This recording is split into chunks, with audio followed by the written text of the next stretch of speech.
नमस्कार,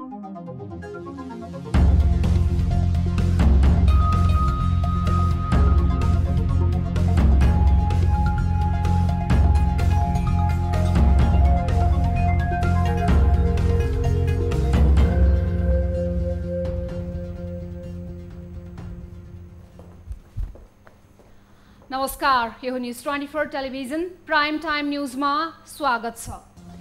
एमाले अध्यक्ष ओली निवास बालकोटमा बिहानैदेखि 10 बुँदे कार्यान्वयनको निर्णायक छलफल भन्दै माधव नेपाल पक्ष छोडेका एकता पक्षधर स्थायी कमिटी सदस्यहरू जम्मा भए। तर निर्वाचन आयोगले भोलि पार्टी शनाखतका लागि बोलाएकाले एकता पक्षधरले भाँडिदिन सक्छन् भन्दै एकीकृत समाजवादीका नेताहरू भने चन्द्रगिरी रिसोर्टको एकान्तवासमा पुगेका छन्। प्रमुख प्रतिपक्षी दल एमालेको विरोध र बहिष्कारका बावजुद पनि लुम्बिनी प्रदेशमा मुख्यमन्त्री कुलप्रसाद केसीले विश्वासको मत पाउन सफल भएका छन्। उता एमालेले भने सांसदद्वय अजय साई विमला ओलीलाई कारबाही नगरेसम्म प्रदेशसभा बैठकमा सहभागी नहुने अडान राखेको छ। महाधिवेशन नजिकिँदै गर्दा नेपाली कांग्रेसमा नेतृत्वका प्रत्याशीहरूको दौडधुप बाक्लिएको छ। उमेर ढल्किएका नेताहरूको दौडधुप चलिरहँदा जनसङ्ख्याको ठूलो हिस्सा ओगट्ने युवा वर्ग भने यसपटक पनि पार्टीको शीर्ष तहहरूमा नआउने निश्चित छ। यो सँगै कोरोना अपडेट, स्पोर्ट्स, इन्टरनेसनल र जिल्ला न्युजहरू पनि आजको बुलेटिनमा प्राथमिकताको साथ समावेश गरेका छौँ। अब प्राइम टाइम न्युजका हेडलाइन्स। 10 बुँदे सहमति कार्यान्वयनका लागि एमाले अध्यक्ष ओली सकारात्मक स्थानीय कमिटी बैठक बोलाइयो। तेस्रो धारका नेताहरू पनि सहभागी। पक्षपात हुँदैन, कसैमाथि पनि अन्यायपूर्ण व्यवहार हुँदैन भन्ने कुराको सुनिश्चितता। चन्द्रगिरीको एक होटलमा माधव नेपाल पक्षका नेताहरू आवासीय बैठकमा 10 बुँदे सहमति कार्यान्वयनको अर्थ नरहेको माधव पक्षको प्रश्नोक्ति। यदि केपी ओलीले स्वीकार गर्यो भने पनि त्यो हामीले चाहिँ स्वीकार गर्दैनौँ। लुम्बिनी प्रदेशका मुख्यमन्त्री कुलप्रसाद केसीले विश्वासको मत पाए। केसीको पक्षमा 42 मत, विपक्षी दल एमालेले गर्यो बैठक बहिष्कार।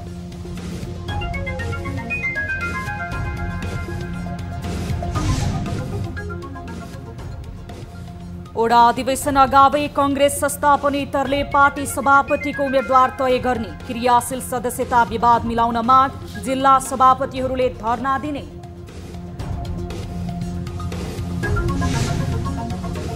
र नेपाली क्रिकेट राष्ट्रिय टिमको नयाँ जर्सी सार्वजनिक, ओमानसँगको खेलमा नयाँ जर्सीका साथ उत्रने।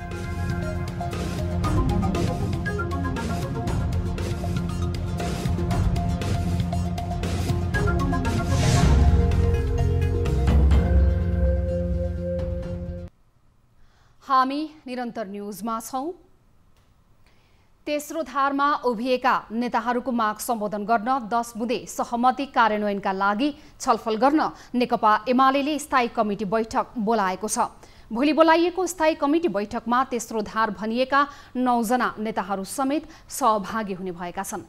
आज एमाले अध्यक्ष केपी ओली निवास बालकोटमा बसेको एमाले नेता र तेस्रो धारमा उभिएका नेताहरूबीच 10 बुँदे सहमति कार्यान्वयन गर्ने सैद्धान्तिक सहमति बनेको प्रवक्ता प्रदीप गेवालीले जानकारी दिनुभएको छ।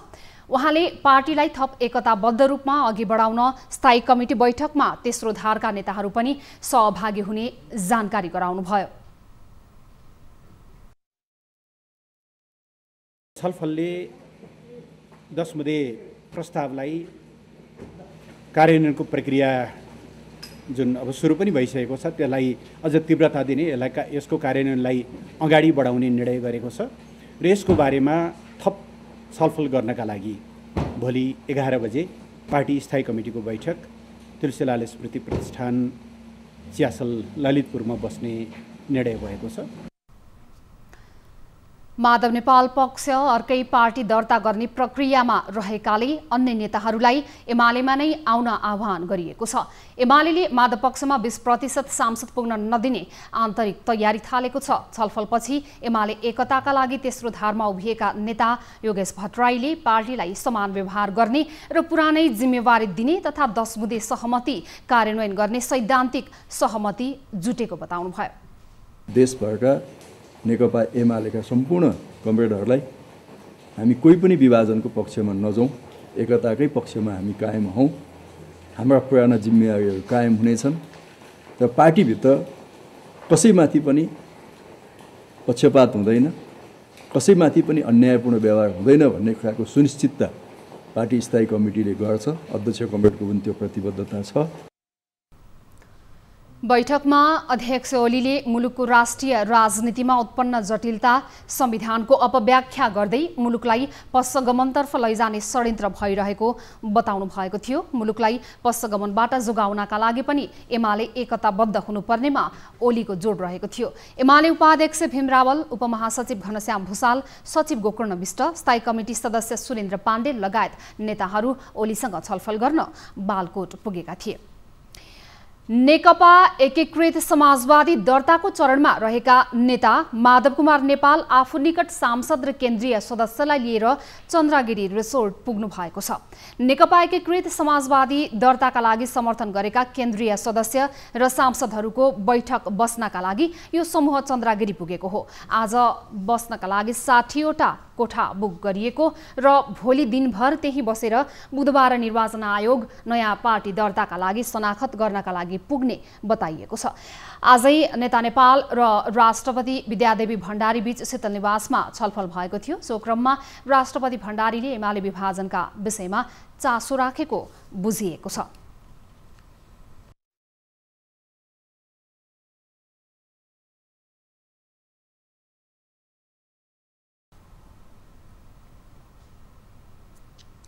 यतिखेर नेकपा एकीकृत समाजवादी पार्टी दर्ताको क्रममा नै रहेको छ। निर्वाचन आयोगले शनाखत भएपछि यसको पार्टीलाई आधिकारिकता दिने विषयलाई टुङ्ग्याउने छ। यो प्रक्रिया जारी रहेका बेलामा नेकपा एमाले भित्रको किचलो अझै धेरै बल्झिएको हो कि भन्ने जस्तो देखिएको छ र यसबीचमा आज माधव नेपाल पक्षका नेताहरू चन्द्रगिरी रिसोर्टमा पुगेको जानकारी हामीलाई प्राप्त भएको छ र यति बेला चन्द्रगिरी रिसोर्टबाट हामीसँग नेत्री रामकुमारी झाँक्री प्रत्यक्ष जोडिनु भएको छ।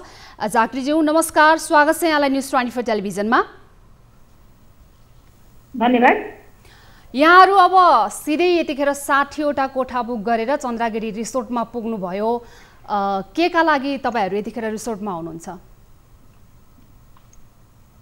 हाम्रो पार्टीले पर्सि 9 गते बुधबारको दिन आधिकारिकता प्राप्त गर्दैछ। कानुनतः निर्वाचन आयोगले हामीलाई प्रमाणपत्र दिँदैछ।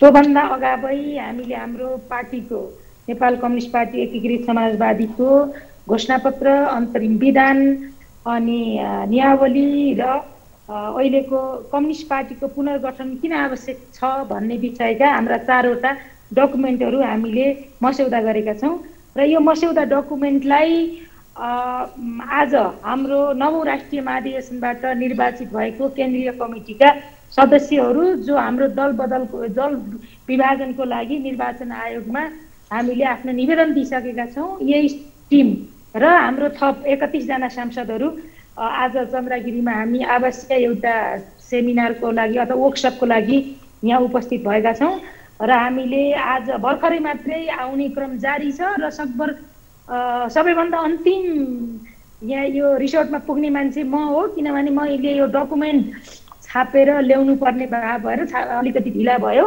त्यही कारणले हामी अहिले झाँक्रीज्यू अब यहाँको हातमा डकुमेन्ट हामी पनि देखिरहेका छौँ। अहिले चाहिँ विशेष गरी एक थरी नेताहरू जो हुनुहुन्छ उहाँहरू सकेसम्म 2वटा धारलाई एक बनाएर जाने मध्यमार्गी बाटोको खोजीमा हुनुहुन्छ र आज मात्रै उहाँले यसभन्दा अगाडि भएको 10 बुँदे सहमति जुन हो त्यो सहमतिलाई फेरि निरन्तरता दिने भनेर लबिङ गरिरहनु भएको बेलामा यहाँहरू चाहिँ रिसोर्टमा पुग्नु भएको छ। उहाँहरूलाई तपाईँहरू के भन्न चाहनुहुन्छ? उहाँहरूले गरिरहनु भएको त्यो लबिङ अब त्यसको कुनै अर्थ छैन, नगर्नुहोस् भन्ने हो तपाईँहरूले कि के हो? होइन, मध्यमार्गमा बसेर लबिङ गर्ने कुरा गरिरहनुपर्छ जति बेलासम्म यस्ता सम्भावनाहरू रहिरहन्छन्। तर हाम्रा प्रक्रियाहरूलाई स्थगन गरेर गर्न लगाएर गरिएको लबी चाहिँ हामी त्यो मान्न मन्जुर थिएनौँ। पार्टी एकताको गुन्जाइस त जहिले पनि छँदैछ। 9 गते हामीले आधिकारिकता प्राप्त गर्नेछौँ 5 बजे। उहाँहरूले यो मध्यमार्गी धारमा रहनुभएका कमरेडहरूले पार्टी मिलाउनु भयो भने 9 गतेको बेलुकी 7 बजे पनि पार्टी मिल्न सक्छ। त्यसकारण आज हामीले यो दर्ता नगरे, हामी छलफल नगरे पार्टी मिल्ने नत्र नमिल्ने भन्ने उहाँहरूको जुन एउटा शर्त छ त्यो चाहिँ गलत हो। पार्टी उहाँहरूले मिलाउन चाहनुहुन्छ भने जहिले मिलाए पनि हुन्छ। र अहिले हामीले यो मैले अघि भनेको 4वटा डकुमेन्टहरूलाई सबै हाम्रो कमरेडहरूको रुममा पुर्याउँछौँ। रातभरि उहाँहरूलाई सेल्फ स्टडीको लागि समय, भोलि हामीले एउटा सानो औपचारिक एउटा सेरेमनी गर्छौँ र यसमा डकुमेन्टमाथिको छलफल चलाउँछौँ। तपाईको हातमा भएको दस्तावेजबारे हामीले केही औपचारिक जानकारी लिन मिल्छ यतिखेर भने चाहिँ तपाईँले त्यो दस्तावेज के विषयमा तयार पार्नु भएको छ यहाँको समूहले? मैले अघि नै भने, तपाईँलाई प्रारम्भमै नै भनेको थिएँ, हाम्रो डकुमेन्ट चाहिँ नेपाल कम्युनिस्ट पार्टी एकीकृत समाजवादीको घोषणापत्र हो। अनि त्यसपछि दोस्रो चाहिँ नेपाल कम्युनिस्ट पार्टी एकीकृत समाजवादीको अन्तरिम विधान हो, अन्तरिम 2078। अनि अन्तरिम नियावली हो, विधान अन्तर्गतको नियावली। र हामी कम्युनिस्ट पार्टी पुनर्गठनमा किन लाग्यौँ भन्ने एउटा अर्को छुट्टै राजनीतिक डकुमेन्ट गरी 4वटा डकुमेन्टहरूमा हामीले छलफल गर्दैछौँ। भोलि दिनभरिमा हाम्रो छलफल सकियो भने भोलि अबेर हामी आफ्नो आफ्नो घरमा सहर झर्नेछौँ र पर्सि हामी 11 बजेदेखि 2 बजेसम्म निर्वाचन आयोगमा पुगेर यसको शनाखत गर्नेछौँ। अब नेकपा एमाले अध्यक्ष केपी ओलीले केही दिन अगाडि औपचारिक रूपमै कमसेकम 10% पनि नरहने गरी चाहिँ तपाईहरूको पार्टीलाई पार्टी नै होइन भन्ने अवस्थामा पुर्याइदिन सक्छु भनेर चेतावनी दिनुभएको थियो। त्यसभन्दा यता पनि पटक फेरि उहाँले 20% पनि नरहने बनाइदिन्छु भनिरहनु भएको छ। कतै ओलीज्यूको यही चेतावनीका कारणले तपाईहरू अहिले यो एकान्तवासमा पुग्नु परेको हो कि? घटाइले त राम्रै भयो त उहाँले प्रयास गरेर। अब हामीलाई एकान्तवास उहाँको डरले होइन, कुनै बेला ओलीजीले हेऱ्यो भने जल्ने बेला थियो र त हामी डराएनौँ। तपाईँलाई सदनमा छ होला, उहाँले मलाई राज्य विरुद्धको कसुरमा गिरफ्तार गर्दा त मलाई 5 घन्टा थुन्न सक्नु भएन। हाम्रो विचार राजनीतिले हामी एउटा दिशा निर्देश गरेर हिँडेको मान्छेलाई उहाँका कुनै त्यस्ता कुराको कुनै डर, हामीलाई कुनै शङ्का भएर होइन। हामी आफ्नो डकुमेन्टमाथि छलफल गर्न चाहन्छौँ। पार्टी दर्ता भएको भोलिपल्टबाट हामीले अन्त्यमा एकदमै छोटकरीमा बनाउन चाहन्छौँ। झाँक्रीज्यू, एकदमै छोटकरीमा अन्त्यमा म बुझ्न चाहन्छु यहाँसँग, अब अहिले फेरि यहाँहरूले माग गरेको जस्तो ओलीज्यूले अब जेठ 2 को अवस्थामा फर्किन तयार छु र 10 बुँदे सहमति अनुसार म सरसर सहमतिमा जान तयार छु भन्नुभयो। र अघि केही बेर अगाडि यहाँकै अभिव्यक्तिले पनि हामीले के बुझ्यौँ भने तपाईँहरूले यो दस्तावेज बनाउँदै गर्दा र नयाँ समाजवादीको लागि घोषणापत्र बनाउँदै गरे तापनि सहमतिको वातावरण बन्यो भने हामी फर्किन सक्छौँ भन्ने जस्तो उद्घोष यहाँले पनि गर्नुभएको छ। अझै पनि तपाईहरू बीचको एकताको यो सम्भावना बाँकी नै छ भन्ने बुझ्ने हो आम सर्वसाधारणले? छोटकरीमा कम्युनिस्ट पार्टीको एकताको सम्भावना त जहिले पनि हुन्छ। यो सम्भावनाको खेल हो, 0 पनि हुन्छ, 100% पनि हुन्छ। तर यति होइन कि अहिले उहाँले 10 बुँदे अक्षरशः कार्यान्वयन गर्नु भनेको यो झुटको अर्को पुलिन्दा हो र उहाँको एउटा जाली कुरालाई हामीले कुनै पत्ताउने, त्यसबाट हामीले दिग्भ्रमित हुने, वेट गर्ने अवस्थामा छैनौँ। त्यस कारण यस्तो जाली कुराका पछाडि लाग्दैनौँ। कमरेड खड्ग ओलीले जे गर्नु भएको छ, हामी 14 जना माथिको कारबाही, उहाँका केही चाकरहरूले गएर संसदमा गएर सभामुखलाई घेरेर हामीलाई सांसदबाट निष्कासन गरेको सूचना टाँस्न दिएको दबाब, यी जम्मै कुरा हेर्दाखेरि खड्ग ओलीले हाम्रो राजनीतिक जीवन समाप्त गर्न चाहनुहुन्छ। उहाँका यी झुट जाली कुरामा चाहिँ हामी कोही पनि त्यसो झुक्किनेवाला छैनौँ। धन्यवाद रामकुमारी झाँक्रीजी यहाँलाई कुराकानीको लागि। हामीसँग यतिखेर निर्वाचन आयोगमा नयाँ पार्टी दर्ताको प्रक्रियामा छ नेकपा एकीकृत समाजवादी नेकपा एमालेबाट रुष्ट बनेर छुटिएर गएको माधव नेपाल पक्षको समूह आयोगमा दर्ताको क्रममा त छँदै नै छ। त्यसमाथि पनि भोलि नेकपा एमालेको स्थायी कमिटी बैठक र त्यसपछि आयोगले बोलाएको जुन पार्टीको शनाखत प्रक्रिया हो त्यो शनाखत प्रक्रियामा सहभागी हुनु पूर्व केही नेताहरू सहित माधव नेपाल पक्ष यतिखेर चन्द्रागिरी रिसोर्टमा उपस्थित भएको छ। त्यहाँकै कार्यक्रम र उहाँहरूको गतिविधिबारे हामीलाई विस्तृत रूपमा जानकारी दिँदै हुनुहुन्थ्यो। अब बाँकी समाचार। केपी ओलीसँग राजनीतिक र सांगठनिक रूपमा विभाजित भएको 9 महिनापछि एमालेका 9 जना स्थायी कमिटी सदस्यहरू सोमबार ओलीले बोलाएको बैठकमा सहभागी भए। ओली निवास बालकोटमा भएको छलफलमा सकारात्मक भएको बताउँदै उनीहरूले पार्टी एकतामा जोड दिएका छन्। तर एकताका लागि उनीहरूले खोजेको आधार भने निकै कमजोर देखिन्छ। एक रिपोर्ट। तत्कालीन नेपाल कम्युनिस्ट पार्टी पुस 7 गते विभाजित भएपछि भीम रावल, योगेश भट्टराई, भीम आचार्य, सुरेन्द्र पाण्डे, अष्टलक्ष्मी साक्य, युवराज गेवाली, घनश्याम भूषाल, गोकर्ण विष्ट र रघुजी पन्त अध्यक्ष ओलीको विपक्षमा उभिएका थिए। त्यसबीचमा एमाले संस्थापनको बैठकमा उनीहरू सहभागी थिएनन्। तर वरिष्ठ नेता माधव कुमार नेपालले पार्टी विभाजन गरेपछि भने उनीहरूले एकताको प्रयास जारी राखेका छन्। अध्यक्ष ओलीलाई विगतमा भएको 10 बुँदे सहमति कार्यान्वयन गर्न र त्यसो नभए आफूहरूले साथ दिन नसक्ने चेतावनी दिँदै आएका थिए। ओलीले आफूसँग पनि असन्तुष्ट ती नेतालाई घरमै बोलाएर 10 बुँदे कार्यान्वयनको सैद्धान्तिक सहमति गरेका हुन्। कार्यान्वयनको ठोस मोडालिटीहरू बनाउनको लागि भोलि नै स्थायी कमिटीको बैठक आह्वान गर्ने र त्यो स्थायी कमिटीको बैठकले 10 बुँदे कार्यको कार्यान्वयनको लागि एउटा तिथिमिति सहितको कार्ययोजनाहरू स्थायी कमिटीले अगाडि सार्छ र लगत्तै हामी केन्द्रीय कमिटी पनि आह्वान गर्छौँ। त्यो केन्द्रीय कमिटीले त्यसलाई अझै परिष्कृत गरेर चाहिँ अगाडि बढाउँछ। मङ्गलबार 10 बुँदे सहमति कार्यान्वयन र 2075 साल जेठ 2 गते कायम भएका नेकपा एमालेका कमिटीहरू क्रियाशील बनाउने विषयमा कार्यतालिका बनाउने लगायतका विषयमा छलफल गर्न स्थायी कमिटी बैठक बोलाइएको छ। तर जसलाई मनाउनका लागि 10 बुँदेको विषयमा अध्यक्ष ओली र एकता पक्षधर नेताहरूबीच सहमति भएको छ त्यसलाई प्रस्तावित नेकपा एकीकृत समाजवादीका अध्यक्ष माधव कुमार नेपाल पक्षले अस्वीकार गरिसकेको छ। एकता पक्षधरले उठाएको सो विषय पहिले नै आफूहरूले अस्वीकार गरिसकेकाले त्यसको खास अर्थ नरहने उनीहरूको टिप्पणी छ। केन्द्रीय कमिटी पनि महाधिवेशनले छानेको, जिल्ला कमिटीहरू पनि अधिवेशनले छानेको चाहिँ कार्यान्वयन गर्नुपर्छ। त्यो केपी ओलीले नगरेको कारणले हामीले विद्रोह गरेको हो। तर यो 10 बुँदेमा त्यो कुरालाई अस्वीकार गरेको हुनाले, जेठ 2 चाहिँ अगाडि फर्किने कुरालाई अस्वीकार गरेको हुनाले 10 बुँदे यदि केपी ओलीले स्वीकार गरो भने पनि त्यो हामीले चाहिँ स्वीकार्दैनौँ। नयाँ पार्टी दर्ताको प्रक्रियामा अघि बढेको समूह पछाडि फर्कने अवस्थामा देखिँदैन। तर आफूलाई मध्यमार्गी धारमा उभ्याएको समूह नयाँ पार्टीमा नजाने भन्दै एमालेमै बस्न माहौल निर्माण गरिरहेको छ। संस्थापन समूह स्वयं नेता नेपाल एमाले नफर्कनेमा आश्वस्त देखिन्छ। अलग्गै बाटो हिँड्न अब सङ्कल्पित नै देखिनुभयो। त्यस कारणले गर्दा उहाँले विभाजनकै बाटो रोज्नुभएको अवस्था छ। तर त्यो विभाजनको बाटोमा अरू साथीहरू नजाउन् भन्नका लागि जो साथीहरू हस्ताक्षरमा अथवा भोलि पर्सि शनाखतमा जाने गरी तयारी गरिरहेका छन् ती साथीहरूलाई त्यो बाटो गलत छ, त्यो बाटो नजानुहोस्। एकताबद्ध एमालेबाट मात्रै मुलुकको समस्या समाधानका निम्ति भूमिका खेल्न सकिन्छ। नेता नेपालले नयाँ पार्टी दर्ता गरिसक्नु र सो समूह फर्किँदैन भन्नेमा संस्थापन समूह देखिएका बेला बालकोटमा 10 बुँदे सहमतिमा सैद्धान्तिक सहमति जुटेको भन्नु एकता पक्षधर भनिएका नेताहरूका लागि फेससेप भने हुन सक्छ। तर 10 बुँदे अस्वीकार गरिसकेको समूह त्यसकै आधारमा एमालेमा नफर्कने भने पक्का देखिएको छ। न्युज 24 टेलिभिजनका लागि क्यामेरामा कान्छा डङ्गोल र प्रभात थापाका साथमा TV journalist Jagannath दुलालको report.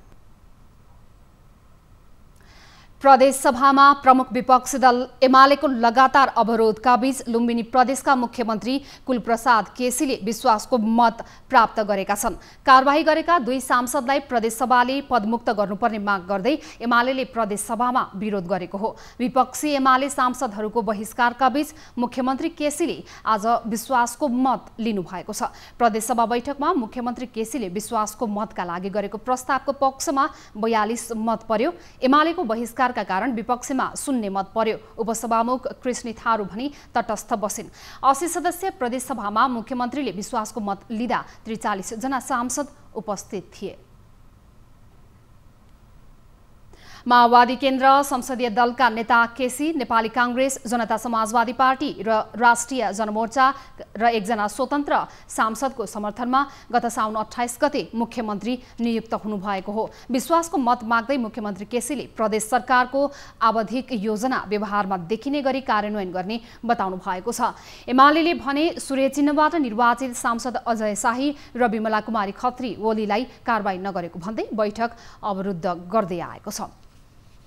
Madhav Kumar Nepal सहित 14 सांसदलाई पदमुक्त नगरेकोमा आक्रोशित बनेको एमाले प्रति सत्तारूढ गठबन्धनले आपत्ति जनाएको छ।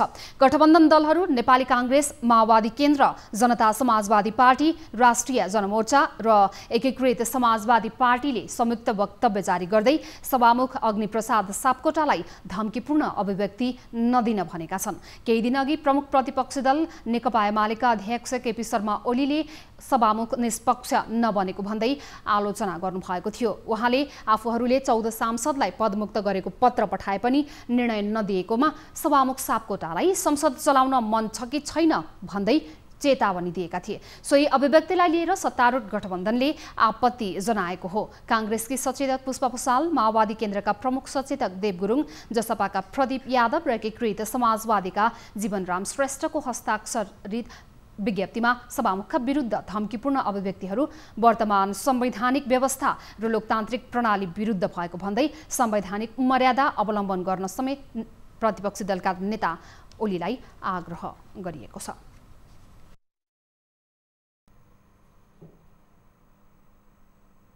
हामी निरन्तर न्यूजमा छौं। क्रियाशील सदस्यता विवादमा अल्झिएको नेपाली कांग्रेसको 14औं महाधिवेशनका लागि पार्टीका विभिन्न पक्ष आन्तरिक छलफलमा जुटेका छन्। क्रियाशील सदस्यता विवाद समाधानका लागि आज पनि सहमति जुट्न सकेन। भदौ 18 गते तोकिएको ओडा अधिवेशन प्रभावित हुन सक्ने भन्दै संस्थापनेतरका जिल्ला सभापतिहरूले पार्टी कार्यालय सानेपामा भोलिदेखि धरना दिने चेतावनी दिएका छन्। अर्कोतिर संस्थापनेतरले सभापतिको साझा उम्मेद्वार तयार गरी छलफल थालेका छन्। वरिष्ठ नेता रामचन्द्र पौडेल पक्षका नेताहरू आज काठमाडौँमा अलग्गै छलफलमा जुटेका थिए। छलफलमा पौडेल सहित महामन्त्री शशाङ्क कोइराला, पूर्व उपसभापति प्रकाश मानसिंह लगायत सभापतिका दावेदारहरू सहभागी थिए। उनीहरूले सहमति जुटाउन र एकमात्र उम्मेद्वार बन्नुपर्ने बताएका छन्। नेपाली कांग्रेसमा युवा नेतृत्वको आवाज उठे पनि महाधिवेशनको तयारी चलिरहँदा नेतृत्व हानाथापका लागि पुरानै पुस्ता दौडधुपमा छन्। देशको 40% प्रतिनिधित्व गर्ने युवा वर्ग नेतृत्वमा नहुँदा युवाहरूको एजेन्डा ओझेलमा पर्ने गरेको युवा नेताहरूको बुझाइ छ। युवा पुस्ता नेतृत्वको लिन खुट्टा कमाइरहेको छ। एक रिपोर्ट। नेपाली कांग्रेसको 14औं महाधिवेशन नजिकिँदै गर्दा नेतृत्वका लागि पुरानै पुस्ताबीच रस्साकस्सी देखिन्छ। पार्टी सभापति शेरबहादुर देउवा, उपसभापति विमलेन्द्र निधि, वरिष्ठ नेता रामचन्द्र पौडेल, महामन्त्री शशाङ्क कोइराला, पूर्व महामन्त्री प्रकाशमान सिंह, केन्द्रीय सदस्य शेखर कोइराला पार्टीको 14औं महाधिवेशनमा पार्टी सभापति बन्ने दौडधुपमा छन्।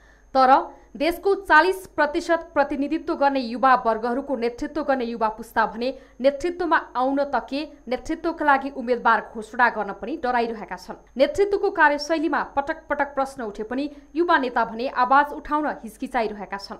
नेतृत्वको कमी कमजोरी र कार्यशैलीमा प्रश्न गर्दा असहयोग हुने अवस्थाले पनि युवा नेताहरू नेतृत्वको वफादार सिपाहीका रूपमा प्रयोग गर्ने परम्परागत अभ्यास नफेरिएको केन्द्रीय युवा नेता प्रदीप पौडेल बताउँछन्। मलाई माथि ल्याउनलाई सहयोग गर्दैन भनेर हामीले त्यसरी काम गर्ने हो भने चाहिँ कमी कमजोरीहरू सच्चिन सक्दैन।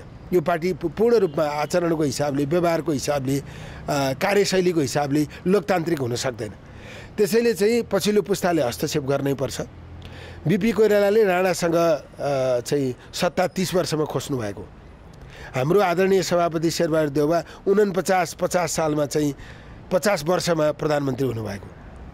पछिल्लो पुस्ताले खोज्ने प्रयासै गरेन, आँटै गरेन। राष्ट्रिय युवा परिषद ऐन 2072 ले 16 देखि 40 वर्षको वर्गलाई युवा मानेको छ। 2068 को जनगणना अनुसार 16 देखि 40 वर्षको संख्या 40.35% छ। तर पार्टीका शीर्ष तहका अधिकांश नेताहरू 60 देखि 76 वर्ष उमेर समूहका छन्।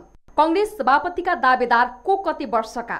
रामचन्द्र पौडेल 76 वर्ष, शेरबहादुर देउवा 75 वर्ष, डाक्टर शेखर कोइराला 70 वर्ष, प्रकाशमान सिंह 65 वर्ष, विमलेन्द्र निधि 65 वर्ष, डाक्टर शशाङ्क कोइराला 62 वर्ष।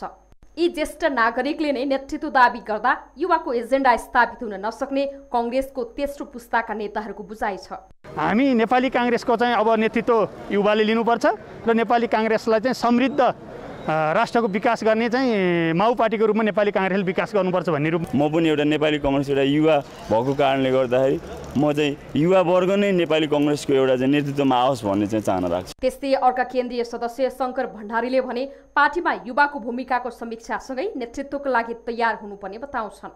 युवाहरूकै सङ्ख्या त्यहाँ सहभागी छौँ नि, तर हामीले पनि हाम्रो भूमिका पनि समीक्षा गर्नुपर्छ। युवा मात्रै भनेर भएन, विचारयुक्त क्रियाशीलता भएको मेहनत गर्न सक्ने मर्यादा र संस्कारयुक्त चाहिँ भूमिका पनि युवाले खेल्न सक्नुपर्छ। उमेरको मात्र युवा भएर भएन, विचारको मूलभूत विचार र नीति र कार्यनीति भन्छ नि त्यो युक्त युवा हुनु पर्यो। युवा वर्गलाई देशको भविष्यसँग जोड्ने गरिन्छ। देशको भविष्य बनाउने जिम्मा पाएका नेताहरू शीर्ष तहमा पुरानै पुस्ताको निरन्तरता हुने हो भने सामाजिक परिवर्तनको अपेक्षा दिवा सपनामा सीमित हुने निश्चित छ। न्युज 24 टेलिभिजनका लागि क्यामेरामा मदन सापकोटा र सुनिल गुरुङको साथमा टिभी जर्नालिस्ट पुष्पा शर्माको रिपोर्ट।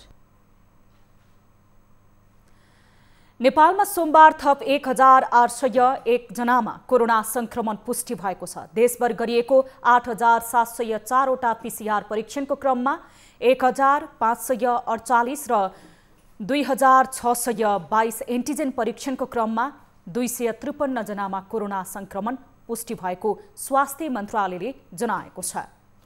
यो सँगै नेपालमा कोरोना संक्रमितको संख्या 8,29,443 पुगेको छ। त्यस्तै कोरोनाको कारण थप 24 जनाको मृत्यु भएको छ। यो सँगै नेपालमा 10,533 जनाको कोरोनाको कारण मृत्यु भएको छ भने त्यस्तै थप 1,924 संक्रमित कोरोना मुक्त हुँदा हालसम्म नेपालमा 7,981 जना संक्रमण मुक्त भएका छन्। हाल नेपालमा 38,351 सक्रिय संक्रमित आइसोलेसन र 393 जना क्वारेन्टिनमा छन्। हालसम्म नेपालमा 38,39,395 वटा पीसीआर र 4,35,177 वटा एन्टिजेन परीक्षण गरिएको मन्त्रालयले जनाएको छ। कोभिड व्यवस्थापन समिति डिसिएमसीले झापा कोरोना संक्रमण द्रुत गतिमा बढिरहेको जिल्लामध्ये एक भएको जनाएको छ। निषेधाज्ञा लगायतका रोकथामका विभिन्न उपायहरू अवलम्बन गर्दा गर्दै पनि झापामा संक्रमणको दर उच्च बढ्दै गएको डिसिएमसीले जनाएको छ। संक्रमण बढ्दै जाँदा व्यवसायी, विद्यार्थी एवं सर्वसाधारणले चाँडोभन्दा चाँडो खोपको व्यवस्था गर्न माग गरेका छन्। खोप समयमै व्यवस्थापन नहुँदा झापामा पहिलो डोज खोप लगाएका 1,17,590 जना दोस्रो डोजको पर्खाइमा रहेका छन्। झापामा पहिलो डोजमा कोभिसिल्ड र भेरोसेल खोप लगाएको स्वास्थ्य कार्यालय झापाले जनाएको छ।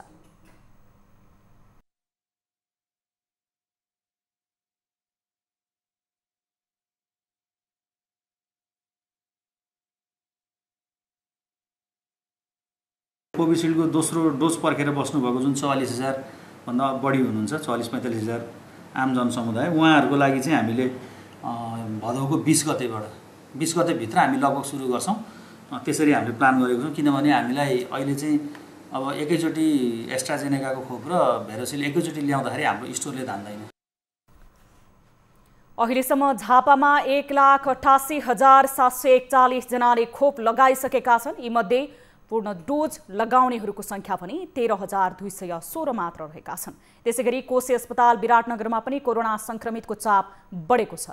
अस्पताल आउने संक्रमितमा जटिल समस्या देखिएकाले बेडहरूको व्यवस्थापन गर्न समस्या देखिएको अस्पतालले जनाएको छ। त्यही बीचमा के हुन्छ, गइराखेको छ, मतलब सट्टै यसले बढिसकेको छैन, तर पहिलेको भन्दा चाहिँ बढेको अवस्थामा यसले आएर बसिराखेको छ। तर कडा केसहरू आउँदैछ। जुन बिरामी आयो तिनीहरूलाई के हुन्छ, आइसियु नै चाहिने किसिमको बिरामीहरू आउँछन्। त्यसैले त्यो व्यवस्थापन गर्न गाह्रो भइरहेछ हामीलाई। प्रदेश 1 मा हाल 94,169 संक्रमित भएका छन् भने 86,807 जना संक्रमित डिस्चार्ज भएका छन्। अहिलेसम्म प्रदेश 1 मा 1821 जनाको मृत्यु भएको सामाजिक विकास मन्त्रालयले जनाएको छ। मौसममा आएको परिवर्तनसँगै कैलालीमा बिरामीको चाप बढ्न थालेपछि सेती प्रादेशिक अस्पताल सहित जिल्लाका अन्य अस्पतालहरूमा बेड अभाव सुरु भएको छ। अस्पताल भर्ना हुनेमा मौसमी ज्वरो, रुगाखोकी, झाडापखला, दम, पेट दुख्ने लगायतका बिरामी रहेका छन्। त्यसैगरी निमोनिया, बान्ता गर्ने लगायतका समस्या भएर उपचारमा आउने बालबालिकाको संख्या पनि उच्च रहेको अस्पताल स्रोतले जनाएको छ। सेती प्रादेशिक अस्पतालमा अहिले दैनिक 100 भन्दा बढी बिरामी उपचारका लागि आउने गरेका छन्। बिरामीको संख्या बढ्दै गएपछि अस्पतालमा बेड अभाव सुरु भएको हो। र एक त के भने जनसङ्ख्या पनि बढी भयो, पपुलेसन बढी छ र बिरामी सङ्ख्या पनि बढ्दैछ र अहिलेको भनेको भाइरल ज्वरोहरू यो टाइपको छ। पुराना त अब त्यस्तो चाहिँ छैन र ज्वरोहरू आउने, पेट दुख्ने, रुवाखोकी लागेको, सामान्य दुखाइ भयो भने तिनीहरू आएर बसिदिन्छन्। अस्पतालमा बेड अभाव हुँदा उपचारका लागि आउने सर्वसाधारणले निकै शास्ति पाएको गुनासो गरेका छन्। इमर्जेन्सी वार्डमै पनि घण्टौं कुर्दा समेत बेड पाउन मुस्किल रहेको उनीहरूको भनाइ छ। साहबले अहिले बेड खाली छैन, अब 2 घण्टा पछाडि बेड खाली हुन्छ, त्यसपछि आएर राखौँला भन्नुभएको छ। अनि दबाई लेखेर दिनुभएको छ, त्यो चाहिँ हामीले ल्याइसकेको छौँ। अब कहाँ राखेर लगाउने? 125 शय्या क्षमता भएको सेती प्रादेशिक अस्पतालमा 250 शय्या वृद्धि गरिँदा पनि बेडहरू अभाव भएको छ। बेड अभावमा बिरामीलाई बेन्च, स्ट्रेचर र भुइँमै राखेर उपचार गर्ने गरिएको छ। हामीसँग न्युजहरू अझै बाँकी छन्। यो समय हो लाइफबोय हात धुने ब्रेकको।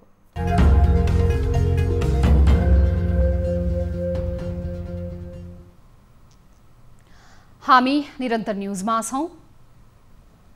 कोरोना संक्रमणले सबैभन्दा बढी असर पर्यटन व्यवसायमा परेको छ। पर्यटन व्यवसायको मुख्य केन्द्रबिन्दु रहेको ठमेल बजार अहिले ठप्प जस्तै छ। विदेशी पर्यटक र नेपालीहरूकै पनि बाक्लो भिडभाड रहने ठमेलमा साना ठुला पसलहरू त खुलेका छन्, तर व्यापार व्यवसाय भने सुस्ताएको छ। धेरै व्यवसायी विस्थापित भइसकेका छन् भने अहिले पसल खोलिरहेकाहरू पनि निराश छन्। एक रिपोर्ट। वर्षेनी 7 अर्ब बराबरको राजस्व तिर्दै आएको ठमेलको पर्यटन व्यवसाय कोरोना महामारीले सङ्कटमा परेको छ। ठमेल क्षेत्रका करिब 50% व्यवसाय बन्द भइसकेका छन्।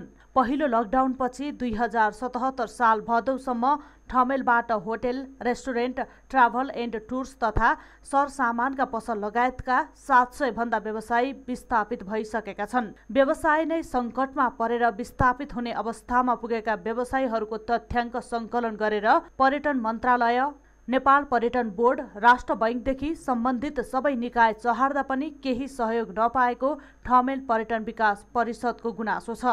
अहिलेसम्म 1.5 वर्षको अन्तराल पार गरिसक्दाखेरि अझै पनि यो क्षेत्रमा चाहिँ अनिश्चितता बढ्दै गएको छ र सरकारले हेर्ने जुन दृष्टिकोण, पर्यटन व्यवसायहरूलाई जुन दृष्टिकोण छ, त्यसबाट चाहिँ हामी पर्यटन व्यवसायहरू समग्र रूपमा निराश हुन पुगेको अवस्था छ। सामान्य अवस्थामा ठमेलमा दैनिक 25 करोड भन्दा बढीको कारोबार हुँदै आएको थियो। अहिले त्यो सबै घाटामा छ। महँगो भाडा तिर्न नसक्ने अवस्थाका होटेल, रेस्टुरेन्ट तथा पसलहरू बन्द भएका छन् भने धेरै जसो बिक्रीमा राखिएका छन्। त्यस्तै सरकारले अनुमति नदिँदा नाइट क्लब, दोहोरी साँझ, डान्स बार, स्पा लगायत रात्रिकालीन व्यवसाय बन्द छन्। रात्रिकालीन व्यवसायलाई खोल्न नदिएर सरकारले रात्रिकालीन व्यवसायीहरूलाई बेवास्ता गरेको व्यवसायीहरूको भनाइ छ।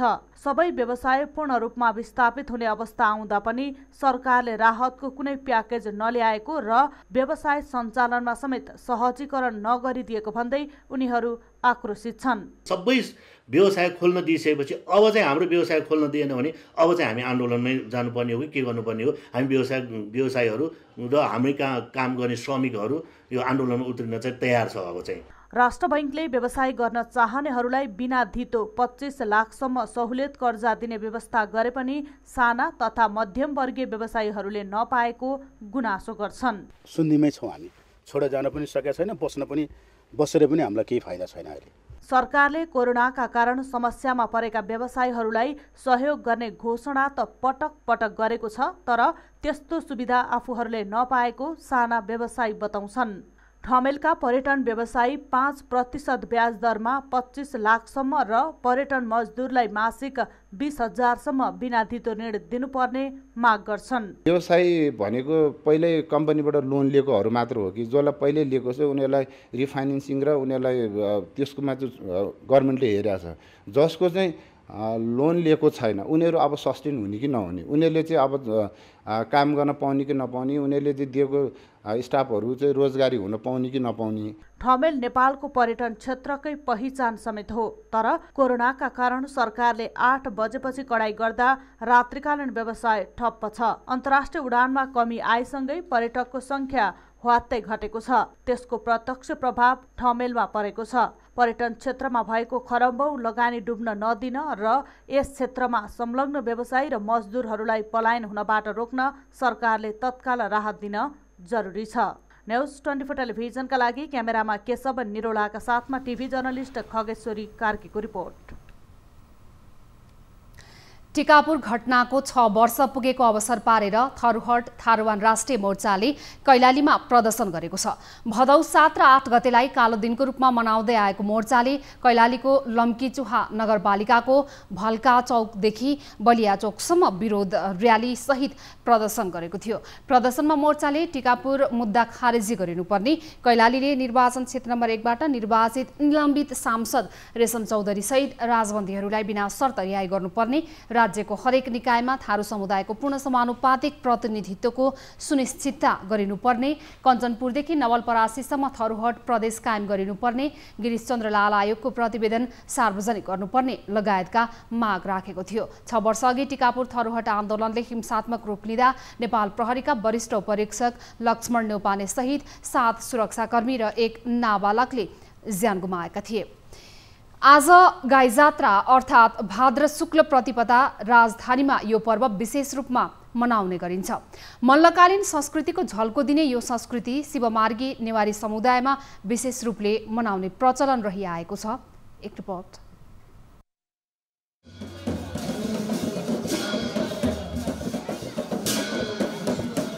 नेपाली समाजमा संस्कार, संस्कृति र परम्परा धेरै छन्। त्यसैले पनि भन्ने गरिन्छ वर्षभरि नै प्रत्येक दिन जस्तो विभिन्न चाडपर्वहरू मनाइने गरिन्छ। राजा प्रताप मल्लको पालादेखि आफन्तजन गुमाउने परिवारका सदस्यहरूले मृतकको सम्झनामा सडकमा गाई र गाई नभएमा गाईकै वेशमा कुमारकेटालाई गाईको रूपमा सजाएर परिक्रमा गर्ने प्रचलन रहिआएको छ। गाई जात्रामा चाहिँ दुई किसिमले चाहिँ गाईको चाहिँ दुई किसिमले त्यसमा चाहिँ प्रदर्शन गरिन्छ।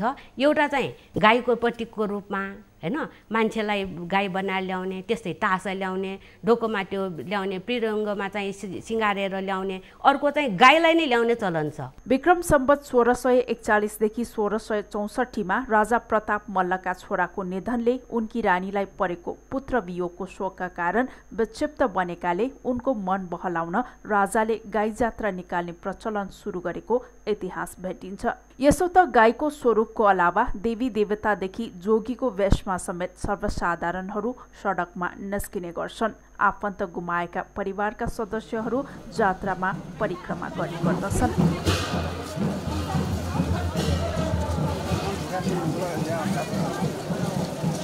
गाईजात्राको अवसरमा देशभित्रका वर्तमान सामाजिक, सांस्कृतिक तथा राजनैतिक गतिविधिका नकारात्मक पाटो या कुसंस्कारमाथि ठट्यौली चुटकिलाको माध्यमबाट व्यङ्ग्यात्मक पाराले तीखो प्रहार गर्ने प्रचलन पनि छ।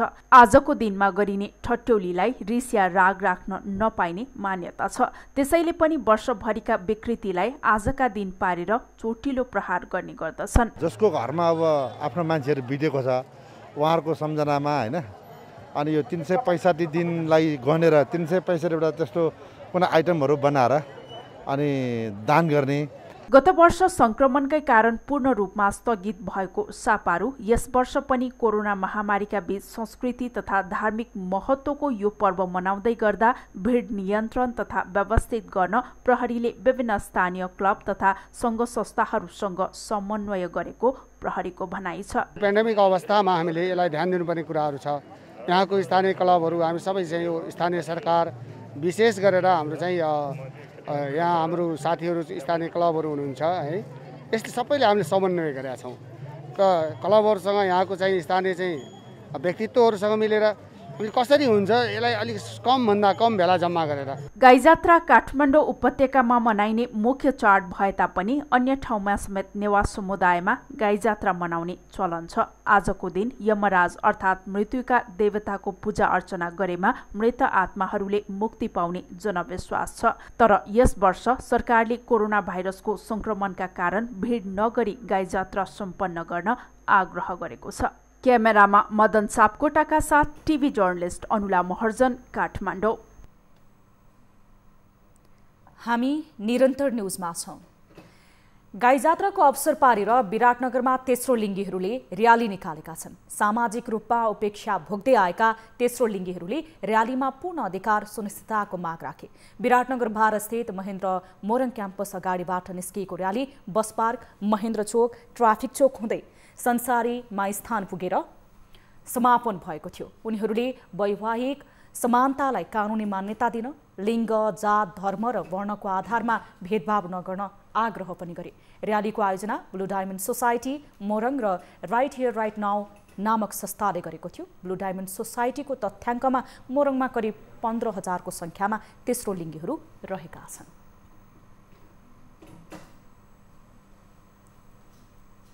अब बिजनेस न्यूज।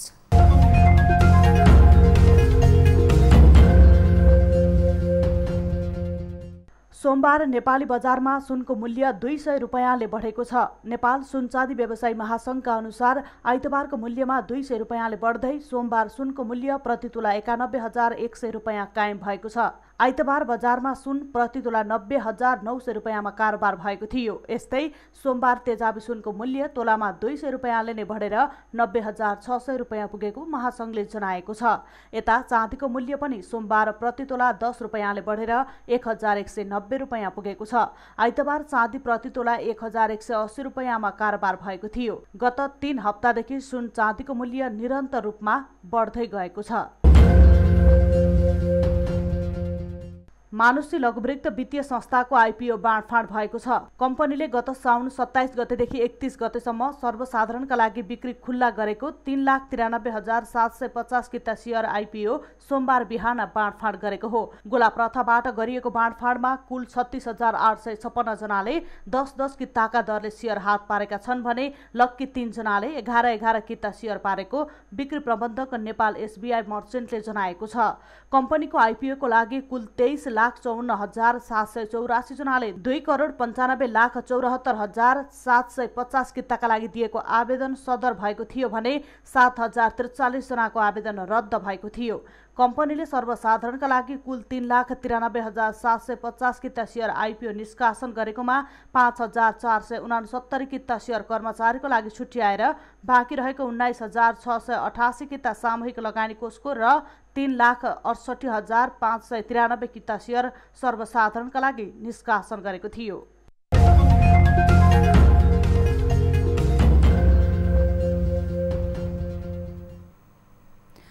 हामीसँग न्युजहरू अझै बाँकी छन्। यो समय हो लाइफबोय हात धुने ब्रेक।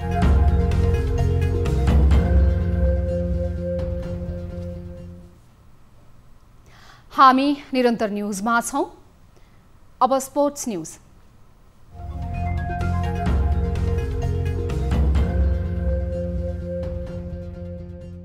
नेपाली राष्ट्रिय क्रिकेट टिमको नयाँ जर्सी सोमबार सार्वजनिक गरिएको छ।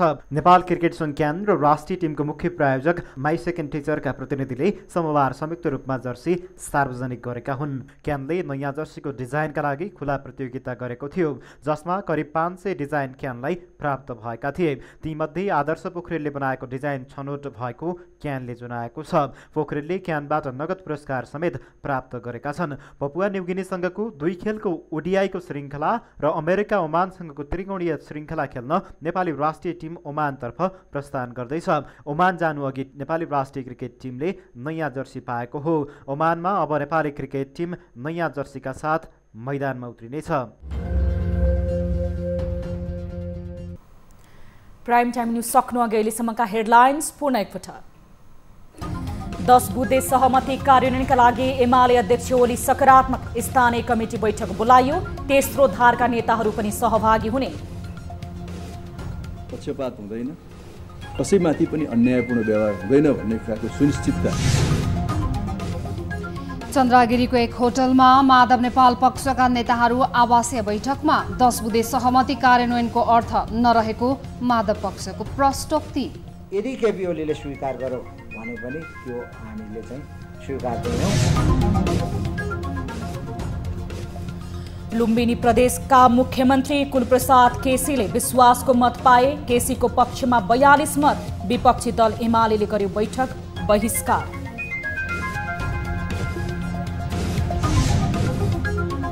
वडा अधिवेशन अगावै काङ्ग्रेस संस्थापन इतरले पार्टी सभापतिको उम्मेद्वार तय गर्ने। क्रियाशील सदस्यता विवाद मिलेको नेताहरूको दाबी।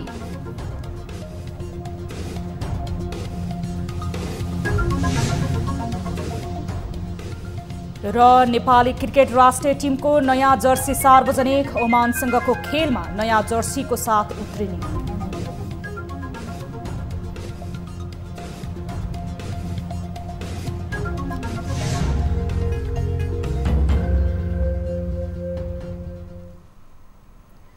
प्राइम टाइम न्यूज अहिलेलाई यति नै। जाँदा जाँदै ताली र गालीका लागि हाम्रो प्रश्न, महालेखा परीक्षकको कार्यालयले देखाएको बेरुजुको चाङ हेर्दा मन खिन्न भएन यस्तै हो भनेर तालीमा र भयो नि अब सुधार हुनुपर्छ भनेर गालीमा भोट गर्न सक्नुहुनेछ हाम्रो पात्रोका एप्लिकेसन मार्फत।